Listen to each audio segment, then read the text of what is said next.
We go straight to the winner now. Sarah Olney joins us from the Richmond Park account. Welcome to our by-election special. Big smile there from you. I suspect you're also pretty tired as well. Tell me, what was more important in winning this? Was it opposition to Heathrow expansion, or was it opposition to Brexit?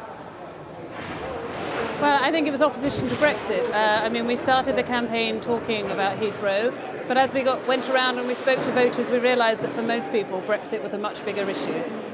And when it comes, as you take your seat in the House of Commons, you will be there when Article 50 comes up for a vote in the Commons, as it probably will at some stage. How will you vote?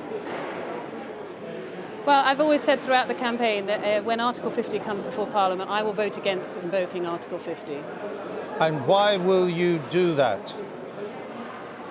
Well, because that's been a central plank of my campaign here, and now I've been given a very clear mandate from the people of Richmond Park and North Kingston that that's what they would like me to do. Despite the fact that the country overall voted to leave the EU, you will vote to stop the mechanism which allows that to happen? Yes, that's right. Why? When did you start to think that you could do this? You went into this with a 23,000 plus majority against you, and you've now overturned that. It must have been quite daunting at the start. When did you begin to think, this is turning my way? I think we were optimistic from the start. We knew that there was an opportunity here. And the last few days we've really started to gather momentum, but it wasn't until quite late this evening that we actually really thought we were going to win. You will be the only LibDem female MP as you go there, so are you going to go in and put these men right on a few points? It's been a male-dominated small parliamentary delegation so far. Sorry, I couldn't really hear that. It's very noisy here. Well, what I was saying was you will be the only female LibDem MP.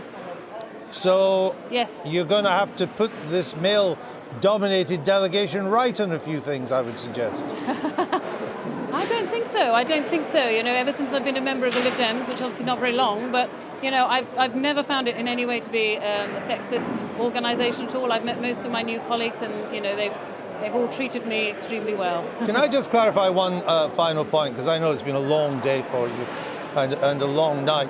You've said without caveat that you would vote against Article 50 if and when it comes before the Commons.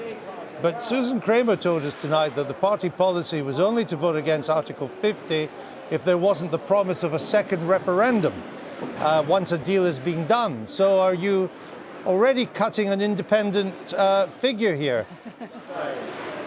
Well, as I say, I've been given my own personal mandate tonight from the voters of Richmond Park and North Kingston, but I'm also very keen to see a further vote on the terms, because, you know, I think in the referendum we voted for a departure but not a destination, and it's very important that the British people get a further say on the terms of our exit from the EU. Right. OK, Sarah Olney, we'll leave you there to go and celebrate, or perhaps even get some sleep as a result of your historic victory tonight in the Richmond by-election. So, Susan Kramer, what is the party policy then? Is it to vote against Article 50 regardless, or to vote against it only if you don't get the promise of a second referendum? No, I told you the party policy, but Sarah was always clear the basis on which she was standing.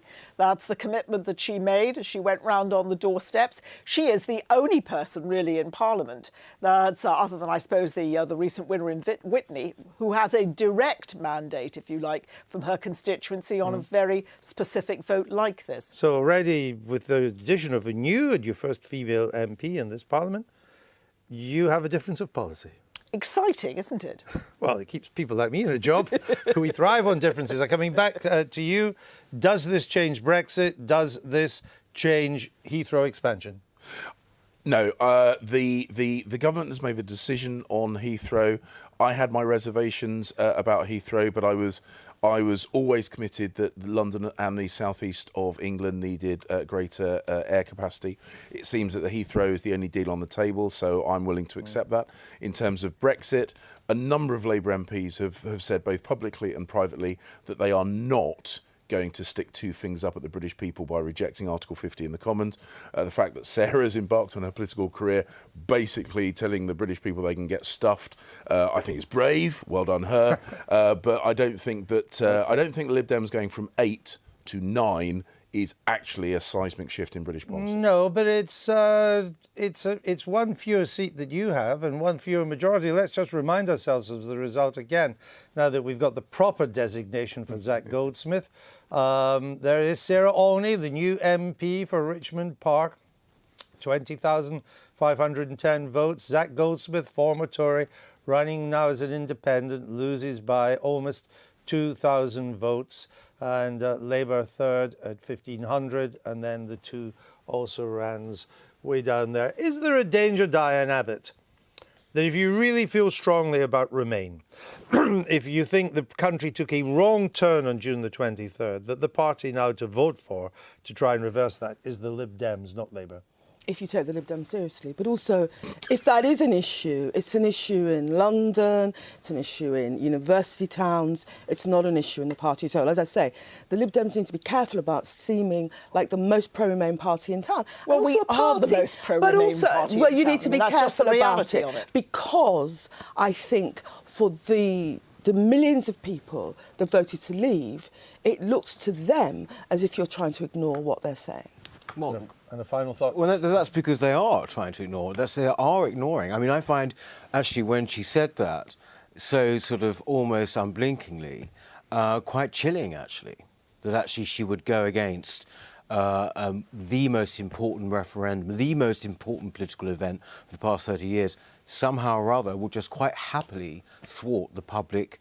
I mean, what she was saying to me there was that she is representing the views of her constituents. Correct. Well, To be no. exactly right. Even so, I just We think do live in a representative democracy, and it's crucially important, I Yes. think, to Yeah, do that to be when you fair, make she that thinks commitment. she has a mandate. Look, the That's point why is, she's it's doing worth remembering, that if that referendum had been actually carried out on a kind of constituency basis, it would have been a landslide, something like 160. Well, now you're sounding like Hillary Clinton. If it had been the popular No, vote in but it's the America, truth. No, but it's absolutely she the would truth. have won. Elections are fought on the way elections are fought. But I Right, think but we'll even so, I leave think it it is, there chilling. because this election was fought by traditional British rules. It was a British by-election. They often produce upsets, and this one today in Richmond Park certainly did. The Liberal Democrats have overturned a 23,000 Tory majority to win the Richmond Park by-election. Sarah Olney is the new MP for Richmond Park. A new political career is born with Miss Olney, and Zac Goldsmith's political career has probably now come to an end. That's it for our by-election special. Thanks for sticking with us into the wee small hours. Thanks to my guests. Bye-bye.